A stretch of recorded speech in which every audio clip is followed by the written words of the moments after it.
mío. Pues sí, pero después descubrí que había de bolita. Entonces voy a hacer. Y había de lunita, que era media bolita con.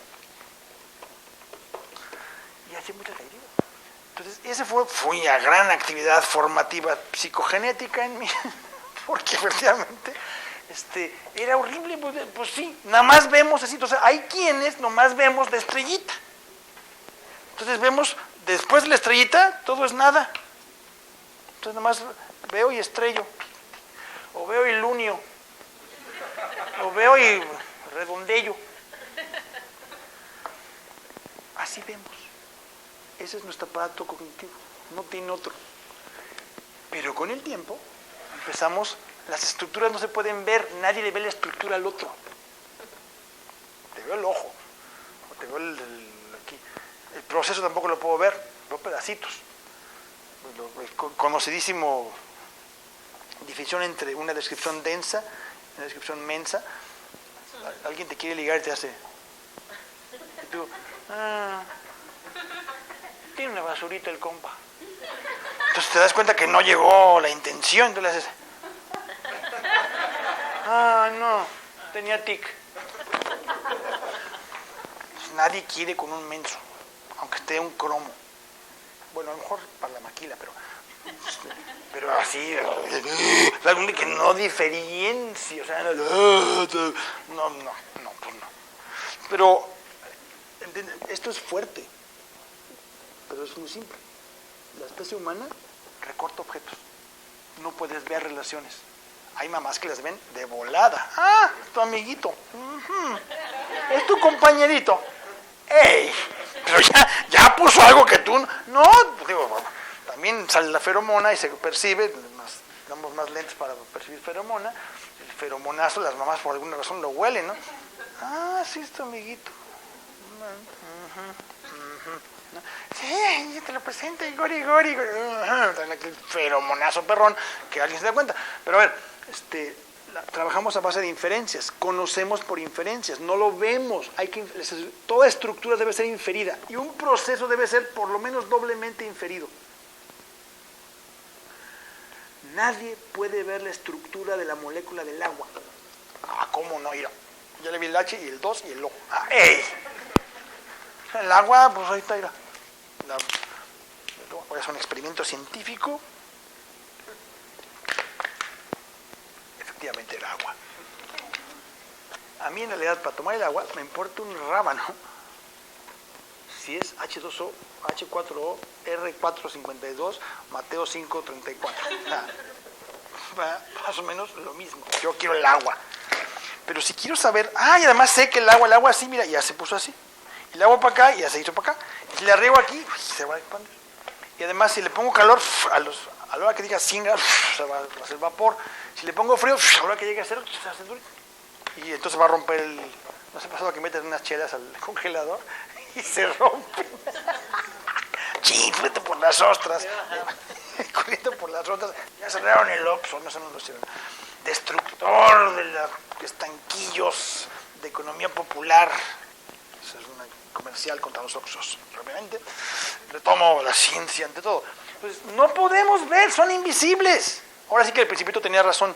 Lo esencial es invisible a los ojos. Pero también Marx, un poquito antes de Antoine de Saint-Exupéry, Marx adelantó 80 años a una, yo creo que es una gran figura, a Jean Piaget. 80 años, ¿por qué? Porque Marx escribe con todas las letras. Lo concreto es la síntesis de múltiples determinaciones. Lo concreto aparece en el pensamiento como una construcción. No viene directo de lo que veo, no entra por la córnea. Entonces, acabo de decir, las estructuras que ustedes estudien no se pueden ver. Lo que vemos son, ni siquiera vemos objetos, recortamos objetos. O mejor, el objeto viene de un recorte sobre los, voy a ponerlo así, sobre los elementos que somos capaces de percibir. Y toda percepción todo recorte de objeto, cualquier objeto que tú recortas, desde que sales del vientre materno, todo objeto solo se recorta a través de relaciones. A ver, ya no entendimos. O sea, ¿cómo? Los objetos que recortamos, lo que nos aparece como la realidad a los ojos, solo se pueden recortar e identificar si tienes relaciones, esquemas de relaciones construidas. Esto es un atentado fuerte contra todo tipo de empirismo, aunque sea lógico. La realidad no se conoce, para empezar es incognoscible. Nadie puede conocer la realidad. La realidad se parece a esa cosa que está ahí. Podemos hacer recortes de ella. Y todo recorte ya está tarado de origen. ¿Qué es lo que hace Piaget? ¿Por qué es tan importante? Primero, porque no era educador. Oye, pues mi niño estudia en la escuela Jean Piaget. Qué pena me da el caso de tu niño. No tiene nada que ver con... A ver, voy a ser fuerte. Nada que ver con... ¿Cómo? Si yo estudié, me lo dijeron, llevé la materia de Piaget. No. Piaget se revolcará en su tumba en Ginebra al saber que lo usan como pedagogo, como educador. No, psicólogo. Tampoco era psicólogo. Lo que de origen es biólogo. Pero en su historia, desde que empieza de forma como biólogo, esa es una, lo he dicho varias veces, te lo voy a decir aquí también, esta es una nota más de la patichapollización de la ciencia, que voy a dar varios ejemplos de patichapollicos, algo aquí, de la ciencia. Piaget estaba morrito, pero muy morrito. Tenía, seguro, si 11 o 12 años. Y escribió un artículo científico en revista indexada sobre unos procesos que le gustó ver de unos caracolitos, no sé qué más. Y escribió un articulito. Entonces, ese articulito llegó a las manos del director del Museo de Historia Natural de Ginebra. Dijo, órale, qué interesante. Entonces, como estaban en grilla, no sé qué, o en cambios, dijo, pues el científico que escribió esto debe ser director del museo.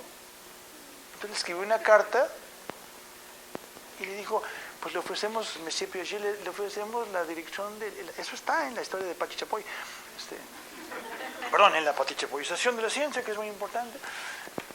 Y Piaget le responde, señor, le agradezco mucho, pero no me deja mi mamá porque todavía no acabo el instituto.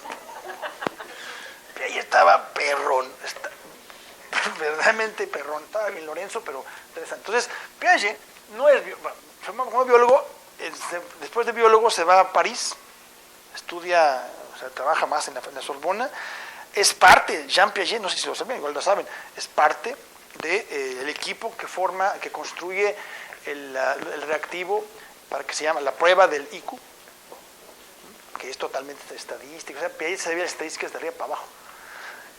Pero en Francia Piaget estudia sociología. Es más, no estudia, da clases de sociología. Oiga, pero su título de sociólogo, a ver, tiene una formación también sociológica, y él, cuando empieza su proyecto en serio, lo que Piaget quiere hacer es una disciplina científica positiva, no positivista, positiva, que tenga un objeto, que tenga un método y que tenga un dominio. No de niñito, de niño no, ya de grandecito, ya estaba en edad de merecer. Entonces lo que quiere hacer Piaget es una disciplina nueva, una disciplina científica que se llama, él le pone epistemología.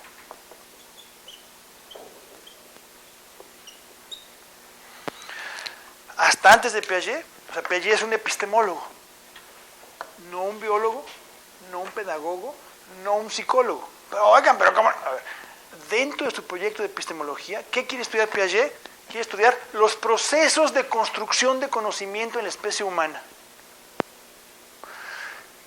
¿Y por qué le dicen psicólogo? Esto lo hace Piaget, empieza la epistemología como disciplina científica, hay una fecha datada, más o menos en el año del tigre,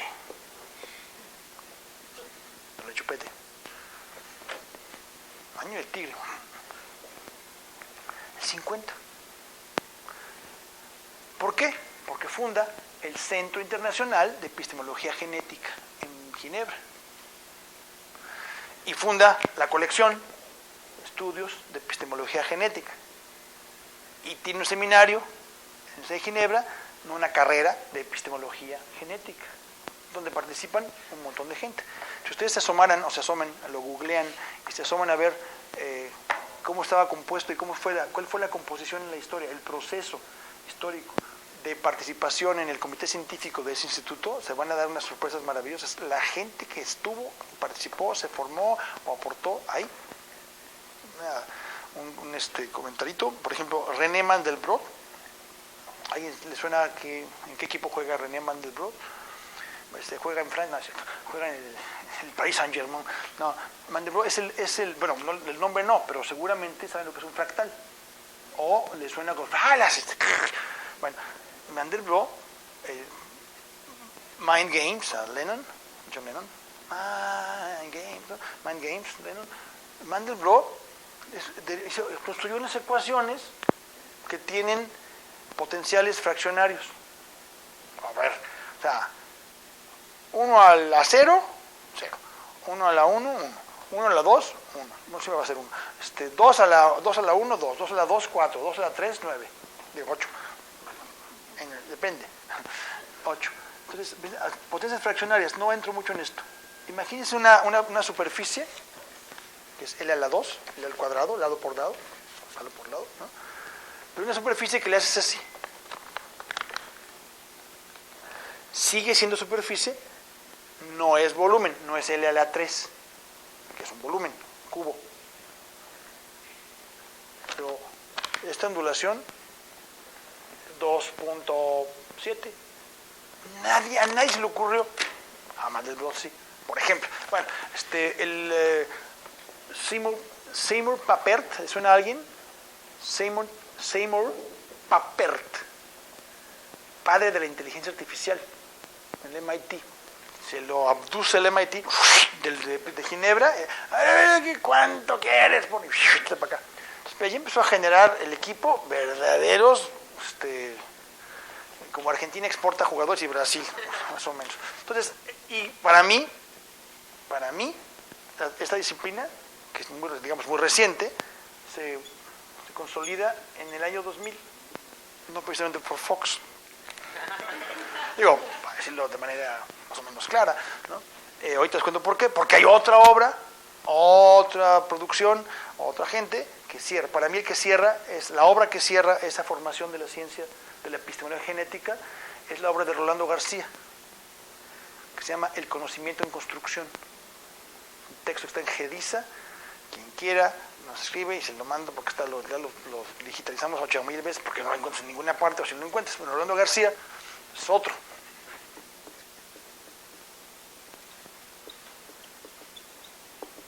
Rolando García, que es físico de la atmósfera,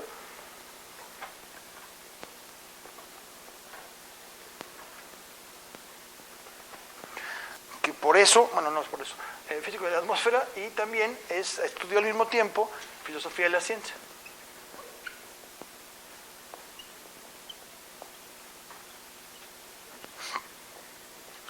Filosofía de la ciencia. Es argentino, es profesor normalista, trabaja en las, pues no se llaman favelas, se llaman Villa Miseria, en el Gran Buenos Aires, en zonas muy pobres de Buenos Aires. Al estudiar física tiene un mentor, un profesor, que es un gran filósofo, o era un gran filósofo, que yo nunca lo conocí hasta que me lo enseñó Rolando, Fatoni, que después fue rector de la Universidad de Buenos Aires. Y entonces Rolando, que venía de profesor, él quería ser filósofo. Dijo, no, primero estudie física, le dijo Fatoni, física, y luego estudie filosofía. Entonces Rolando se consigue una beca, otra vez estamos en la parte de la patichapoyización de la ciencia, se consigue una beca, se va a estudiar a Chicago, con un sueco, no con el nombre, que es su director de tesis doctoral sobre física de la atmósfera. Y da la pequeña casualidad que en Chicago también está como profesor, como faculty member, como profesor de la universidad, Rudolf Carnap. Rudolf Carnap, ¿le suena Carnap? Carnap, miembro del Círculo de Viena, donde estaban Popper, Karl Popper, Bertrand Russell, Whitehead, o sea, la Liga Dorada perrona, ¿no? Los que, ya digo muy rápido, la filosofía de la ciencia que trabajan esos compas es, después de múltiples avances, tengo que hacer una nota histórica, pero más nota brevísima, espero. Newton es el primero, no lo dije esto, Isaac Newton es el primero en la historia del mundo occidental, machina, o sea, etnocéntrica, sociocéntrica, androcéntrica, por no decir falocéntrica, le falta la lozanocéntrica, que eso viene después. Lo bonito es ser joven. Newton es el primero en la ciencia occidental, digamos, que representa procesos. La ecuación de Newton, famosa ecuación de Newton, la revolución científica se hace no porque a ver, Galileo tenía un telescopio, en el Walmart venden telescopios más, o sea, payasada, así, el telescopio no hizo la ciencia. La ciencia viene hasta que alguien, que es Newton, representa procesos. ¿Cómo le hace Newton? Pues es muy fácil. Una fórmula que se sabía desde Galileo, que la fuerza es igual a la masa por la aceleración. ¿Alguien ha visto la aceleración? Bueno, Galileo tampoco, pero él la inventó. O sea, ¿cómo? No es la velocidad. Bueno, entonces nunca la vio, la construyó Galileo. Entonces, la fuerza es igual a la masa por la aceleración. Esta fue la ley de gravedad, ¿no? Y entonces Newton tenía otra relación interesante que decía, y lo recitábamos de chiquitos, ya después de grandotes con la feromona nunca sabe, los cuerpos se atraen en relación inversa al cuadrado de sus distancias y en relación directa al cuadrado de sus masas. Pero es que por eso me metí a historia. Yo por eso me vine a comunicación, porque nunca la entendí. No importa. Entonces, son dos fuerzas. Entonces, para eso tiene que inventar el cálculo infinitesimal. Tip. Flash de Pati Chapoy. Se lo robó a Leibniz. El fusil existía. Leibniz se lo fusiló. Entonces, siempre tuvieron bronca histórica, pero ganó Newton. Entonces le roba las ideas perronas y desarrolla más a Leibniz. Entonces, ¿qué desarrolla? ¿Se acuerdan las derivadas, las integrales? ¿Alguien vio integrales y derivadas? Pues eso es lo que hace. Entonces hace la ecuación, él quita la f, pone las relaciones de cuadrados, no sé qué, ¿verdad? Y luego la integra. O sea, la convierte en una derivada y las integra. Y a la hora que esa es la parte chapoyística, está haciendo el cálculo sentado, imagínense ahí en Inglaterra, sentado Newton, y de repente se da cuenta de lo que está integrando, de lo que sale con la integración que acaba de hacer. Y entonces, como dice Don Cheto, otogran, epistemólogo, del tatuado, pues nomás, ¿no? Como dice Don Cheto, le pegó el oguío. Le pegó el oguío a Newton y no pudo acabar. Entonces lo llevaron a sus habitaciones y sus asistentes, entre ellos, yo le digo siempre Clerk, era Clark es empleado, Clark, y acaban pero Newton se dio perfectamente cuenta. Lo que esa integración produce es esto.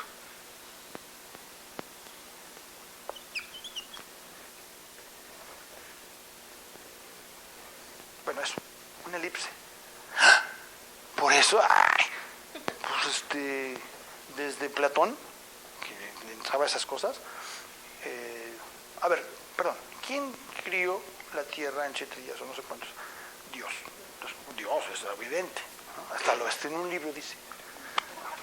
Como Dios es Dios y es perfecto, la única figura geométricamente perfecta es el círculo. Luego entonces, el Sol le da la vuelta a la Tierra en forma circular. ¿Por qué? Porque Dios creó el Sol. Y la Tierra y luego, no sé qué, le empezaron a dar vueltitas. ¡Pata, órale! Pues no, pues es así. Y con esta ecuación, con esa ecuación que está pintada aquí, puede representar cualquier, puede generar una teoría que permite anticipar o determinar en el pasado en dónde están claramente, predecir eclipses, no, eclipses. Acaba de pasar la de la luna sangrienta, Bloody Moon, lo que sea. Yo la vi, y ayer yo estaba en la marcha. Ahí tengo mi video, les pruebo inmediatamente, les voy a probar el video. No es posible, bueno, eso es otra cosa. Pero, cuando hace esto, le pega el oguío. Porque tú le pegó pero duro. Ahora sí. Menos mal que hubo reforma en la Iglesia Católica y que Newton era anglicano, porque otro compa de Galileo, que era romano, o sea, era católico, que andaba ahí chuleando no sé qué, lo hicieron churrasco, carnitas, enfrente de Galileo. Y ya para acabar con la patichapoizón de la ciencia, que es esta parte de la charla, pues resulta que no nada más era porque andaba diciendo cosas raras, sino porque Galileo era muy enamorado. Y pues, ¿cómo le diré? Tenía su detalle, que también era detalle del cardenal que después fue papa. Y el caballo, las pistolas y las mujeres, como dijo Galileo, no, como dijo el papa, no se comparten. Y ínquese mi rey. Entonces eso ya es la parte de patichapólica, pidió y documentos. Lo que no dijo fue epur si muove. Eso es una payasada, es un invento. Pero el otro sí pasó. Las dos cosas estaban mezcladitas. Entonces Galileo, que era muy enamorado, y la otra, como dice el piporro, era mancornadora. Le andaba con el cardenal, porque fue papa, y los cardenales pues, también tienen su corazoncito, pues cómo va a ser, ¿no? Bueno, pues esta relación, esta expresión, la ecuación de Newton puede calcular cualquier planeta en cualquier momento del tiempo. Puede calcular ex post facto, a toro pasado, como decimos aquí los científicos, a toro pasado, puede calcular exactamente cómo estaba la posición de todos los planetas y las estrellas que se pueden ver cuando Al-Mansur funda Bagdad. Inaugura Bagdad, porque Al-Mansur no era astrólogo ni astrónomo, pero tenía un equipo de astrónomos, pero perrón. Entonces Bagdad, que ya no queda nada gracias a Bush y a sus amigos del alma, fue construida la ciudad está construida astrológica y astronómicamente. Todo el mundo digo, pues sí, traes con queso, ¿no? Y además ahora acá y las Estel, pero la ciencia es una maravilla, la historia es una cosa muy interesante.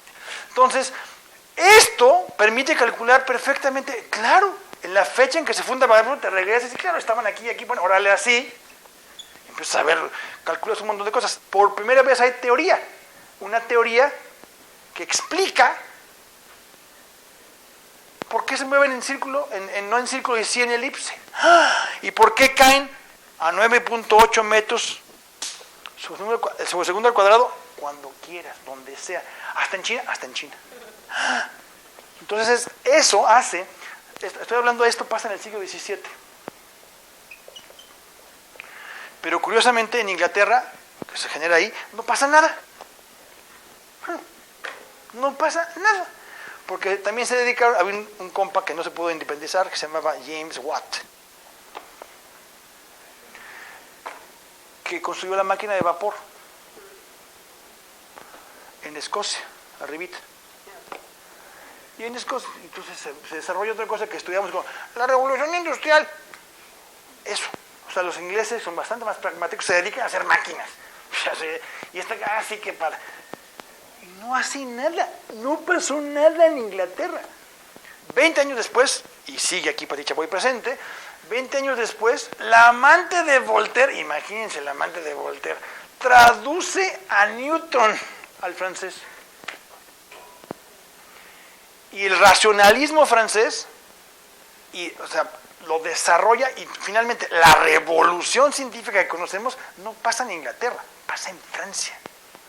con Lagrange y con un montonal. O sea, ahora sí son puros goles. Goles que tienen que ver con salvar vidas. Pum, pum, pum, pum, impresionante. Entonces, 3 pasos atrás y piensen un segundo. ¿Quiénes dominaron las universidades hasta entonces? Los historiadores, los filósofos, la gente de leyes. Y de repente llega un equipo, somos los científicos y traemos goles de muchos. Goles que no pueden negar, están los goles. Avances muy fuertes. Entonces, bueno, esa es mi interpretación. 2 grandes filósofos alemanes, uno a la vez, no todos juntos, lo solucionan. Bueno. La acción humana es irrepetible. La historia jamás se repite. Tú calculas tus payasadas de las vueltas, pero eso no tiene nada que ver con las revoluciones, con no, tú no puedes calcular. A ver, dedúceme cuándo va a ser el levantamiento de la Bastilla. Pues no va a ser. Quizás la costura de la Bastilla. Entonces se arma y dice, bueno, ustedes explican, nosotros comprendemos. Ahí está. Entonces nos repartimos la universidad. Estamos los explicadores y los comprendedores. ¿Por qué comprendemos? Porque hay que comprender el sentido de la acción. El sentido. Eso no se puede explicar. Hay que comprenderlo. Y se partió. La UNAM sigue igual. Eso fue en el 19. Bueno, se parte. Entonces ahí viene toda la historia de los quantis, los qualis, los científicos, los duros y los blandos y así. Entonces esta perspectiva, ¿no?, permite que a quien se está enfrentando Piaget es a lo más avanzado del siglo XIX, entrado al XX, que es el empirismo lógico. Hasta antes de Piaget, bueno, había mucha gente antes, pero y antes más bien que Piaget, antes del empirismo lógico, del ciclo de Viena y demás,